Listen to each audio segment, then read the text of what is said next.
Good morning, my dear children. Today in this session we will start with SS. Lesson number 8. Name of the lesson is Medieval Architecture. All activities of man are usually done to gain happiness along with earning an income. Rulers, feudal lords and people from royal families gained a lot of pleasure from various arts. Literature, painting, music, dance and architecture please all. Financially sound people constructed different structures to achieve fame, for contentment, for the welfare of the society, for faith, so that others could utilize them and seek pleasure. Most of the structures constructed possess specific characteristics of that particular era. They became exemplary works of art. Hence, they no longer remained private but became public properties. Thus, the style in which a building is designed and constructed, especially with regard to a specific period, place, culture, is known as architecture. Gujarat too saw many such architectural splendors being constructed during the varied eras. Now let us see about medieval architecture of India. First we start with the Somnath temple. You can see over here the pic is given. Somnath temple. Somnath temple is located in Prabhas Patan near Veraval in Junagadh, Saurashtra, on the western coast of Gujarat. It is one of the 12th Jyotirling shrine of Lord Shiva. It was one of the most ancient, prosperous and important pilgrimage centers of Shaivism. Currently only the site of the old temple is seen. The construction of the new temple was completed by 1951. Dwarkadish temple, you can see over here the pic is given. Situated in Jamnagar district near the coast of Gujarat on the northern banks of the river Gomti. Constructed in 13th century, the temple became the part of the Char Dham, Haridham pilgrimage considered sacred by Hindus in India. It consists of four-armed deity of Lord Krishna within the Garbhagriha and the Mahamandap. One has to climb 80 steps to attain entry into this temple. Its shikhar rises to 6 stories. The mandap is 5-storied structure built on 60 pillars. The temple has rich carvings on its outer walls, but the interiors are relatively plain. There is a mutt of Srimad Sankaracharya near the temple. Adi Sankaracharya, the 8th century reformer and philosopher, had set up mutts in all 4 corners of India, and Dwarkadish temple is one of the Shardapeeth set up by him. You all might be knowing because it is in Gujarat. You might have seen also. Next is the Sun Temple of Modhera. You can see over here the pic is given. The Sun Temple of Modhera is Mehsana district of Gujarat. Is a temple dedicated to Hindu sun god Surya. It was built in 1026-27 by King Bhimdev I of the Solanki dynasty. The Sun Temple has a unique architectural design constructed on a high plinth. Temple comprises 3 separate and integrated elements: Garbhagriha, a Pradakshina part, and a Sabha Mandap. Mandap in front of the sanctum has 52 beautifully carved pillars depicting the tales from Ramayana and Mahabharata and representing the 52 weeks of the year. Exquisite torrents adorn the entrances. Exterior of this temple is intricately carved. This temple has been designed in such a way that the sun's rays illuminate the sanctum at dawn during the time of the equinoxes, means Sharad and Vasant months. The Surya Kund, a rectangular steeped tank at the entrance of the temple, has exemplary geometric features with innumerable stone steps and 108 miniature shrines. chiseled between these steps. Surya Kund is a site to be captured and treasured, center of attraction for historians and architects alike. The Modhera Sun Temple, located on the west of the Tropic of Cancer, is similar in many respects to the Konark Sun Temple situated to the east of the tropic. Rudra Malya, you can see over here the pic is given of Rudra Malya, is historical monument located in Siddhpur in Patan district on the bank of the river Saraswati in the northern Gujarat. This magnificent temple dedicated to Lord Shiva, called as the Rudra Mahalya, was constructed by Mulraj Solanki and then completed by Sri Siddharaj Jai Singh, ruler of Patan. The temple was an architectural wonder with a 3-storied shikhar, 1600 pillars, 12 entrance doors, central mandap. You can see, children,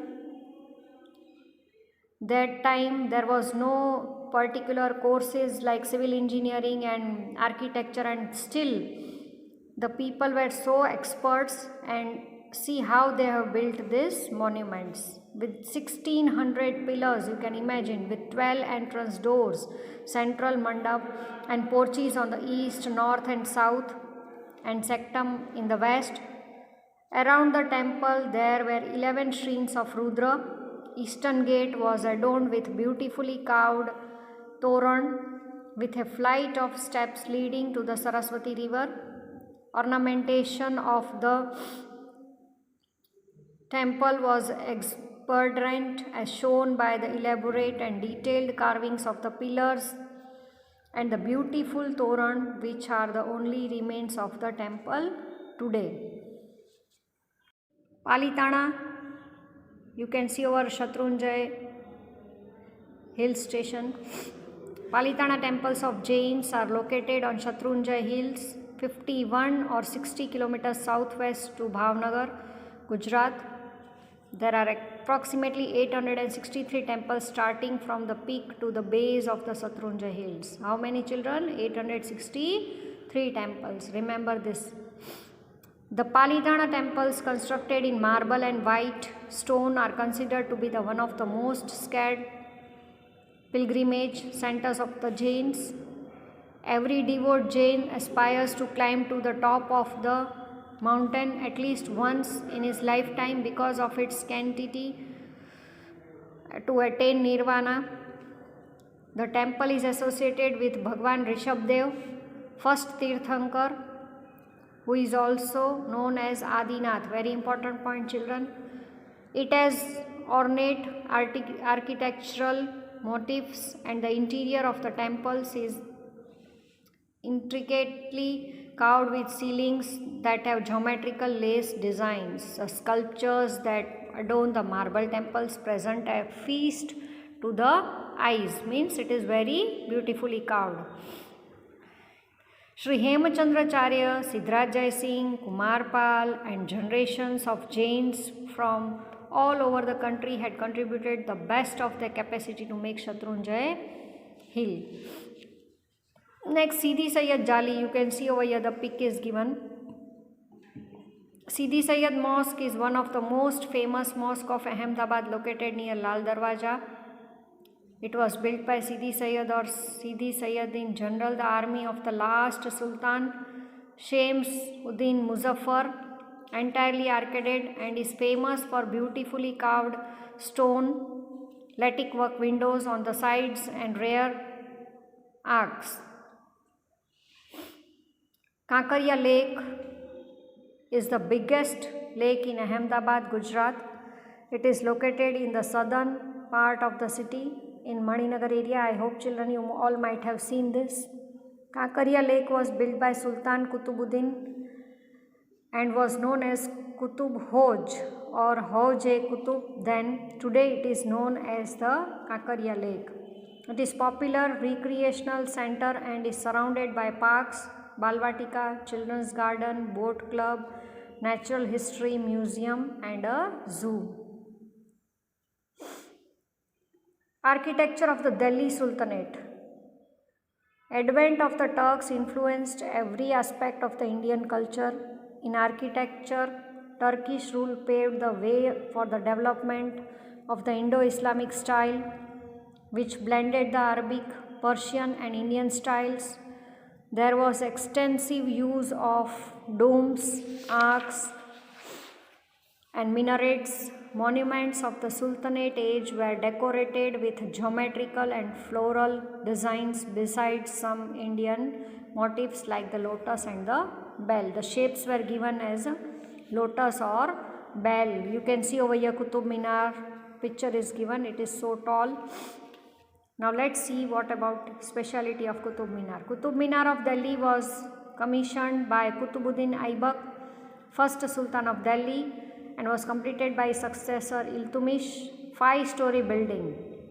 The minar is made of red stone and covered with intricate carvings and verses from the Quran. It is the tallest tower of its kind in India. Dhai Din Ka Jhopda. You can see over here the picture is given of Dhai Din Ka Jhopda. It is the first mosque of India constructed by Qutubuddin Aibak in Delhi. Keep in mind children, very important. Architecture of Chola dynasty. Now let's see. Among the ruling dynasties, this was Mughal emperors, now Chola dynasty. South India, Cholas in particular were great patrons of art and architecture. They built many temples at Tanjore, Mahabalipuram and Kanchi. They promoted the Dravidian style of architecture with its multi-storied pyramid-like tower called Vimna with lofty gopurams. The interior had pillared assembly halls called mandaps, and the main deity was kept in the sanctum, that is Garbhagriha. Brudeshwar temple, you can see over here the picture of Brudeshwar temple is given, or the Rajrajeshwari temple called the Big Temple is dedicated to Lord Shiva. It was built by a great Chola king I in Tanjore. Beautiful Chola fresco paintings adorn the inner wall of the temple. One of the outstanding temples in the South India. The Brudeshwar temple is a Chola dynasty's finest contribution to Dravidian temple architecture. What makes the construction so unique is the variation from the usual temple building style of having a tall gopuram and smaller vimana. Same pattern, South temples are built with the same pattern. They have the gopurams. This is the gopuram part. It is said with a tall gopuram and smaller vimana. Now architecture of the Mughal period. A new tradition of architecture started during the Mughal era. The monuments were constructed on high plains. Marble was mostly used as constructions material, and flowing water in the form of fountains were extensively used. Besides marble, colored precious stones were used to decorate the buildings. Fatehpur Sikri, after his military victories over Chittor and Ranthambore, Akbar decided to shift his capital from Agra to new location, that is Sikri, to honor the Sufi saint Salim Chishti. Here he commenced the construction of a planned walled city and constructed a series of royal palaces, courts, mosques, private quarters and other utility buildings. He named the city Fatehbad, with Fateh meaning victorious. It was later called Fatehpur Sikri. It is one of the best preserved collections of Mughal architecture in India. Next is Buland Darwaza. You can see over here the pic is given of Buland Darwaza. Soft lofty gateway was built by the great Mughal emperor Akbar at Fatehpur Sikri. Akbar built the Buland Darwaza as a victory arch to commemorate his successful Gujarat campaign. The Buland Darwaza was set into the south wall of Congregational Mosque Jama Masjid at Fatehpur Sikri. Darwaza rises to the height of 55 meters. What is the speciality of this Buland Darwaza, children? Please keep in mind 55 meters, top pillars and chhatris.